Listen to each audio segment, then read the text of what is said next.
வணக்கம். சற்று முன் வெளியான முக்கிய அறிவிப்பின்படி இன்றைய தினம் எந்தெந்த மாவட்டங்களுக்கு கனமழை எச்சரிக்கை கொடுத்துருக்காங்க, மீனவர்களுக்கான எச்சரிக்கை, பள்ளி கல்லூரி விடுமுறை சம்பந்தமான முக்கியமான அறிவிப்புகளை பற்றி தான் இந்த வீடியோவில் நம்ம இன்றைக்கி தெரிஞ்சுக்க போகிறோம். ஸோ இந்த வீடியோவை பார்க்குறவங்க மறக்காமல் இந்த வீடியோவுக்கு ஒரு லைக் பண்ணிடுங்க. இப்போ தான் நீங்கள் ஃபஸ்ட் டைம் நம்ம சேனலை விசிட் பண்ணுறீங்கன்னா மறக்காமல் நம்ம சேனலை சப்ஸ்கிரைப் பண்ணிக்கோங்க. வாங்க தற்போது வீடியோக்குள்ளே போகலாம். தமிழகத்தில் ஆகஸ்ட் 21 புதன்கிழமை இன்றைய தினம் எந்தெந்த மாவட்டங்களுக்கு கனமழை எச்சரிக்கை கொடுத்துருக்காங்கன்னா, கோயம்புத்தூர் மாவட்ட மலைப்பகுதிகளுக்கு கனமழை எச்சரிக்கை கொடுத்துருக்காங்க. அதே மாதிரி நீலகிரி மாவட்ட பகுதிகள், திருப்பூர் மாவட்ட பகுதிகள், தேனி மற்றும் திண்டுக்கல் ஆகிய மாவட்டங்களில் ஓரிரு இடங்களில் கனமழை பெய்ய வாய்ப்புள்ளது என்று தெரிவிக்கப்பட்டுள்ளது.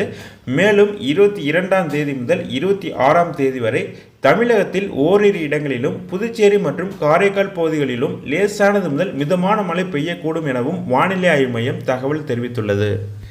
மீனவர்களுக்கான எச்சரிக்கையை பொறுத்த வரைக்கும் தமிழகத்தில் இன்று முதல் வருகின்ற 24 வரை மன்னார் வளைகுடா, தென் தமிழக கடலோர பகுதிகள் மற்றும் குமரிக்கடல் பகுதிகளில் சூறாவளி காற்று மணிக்கு 35 முதல் 45 கிலோமீட்டர் வேகத்திலும் இடையிடையே 55 கிலோமீட்டர் வேகத்திலும் வீசக்கூடும் என்பதால் மீனவர்கள் இப்பகுதிக்கு செல்ல வேண்டாம் என்று அறிவுறுத்தப்படுகிறார்கள்.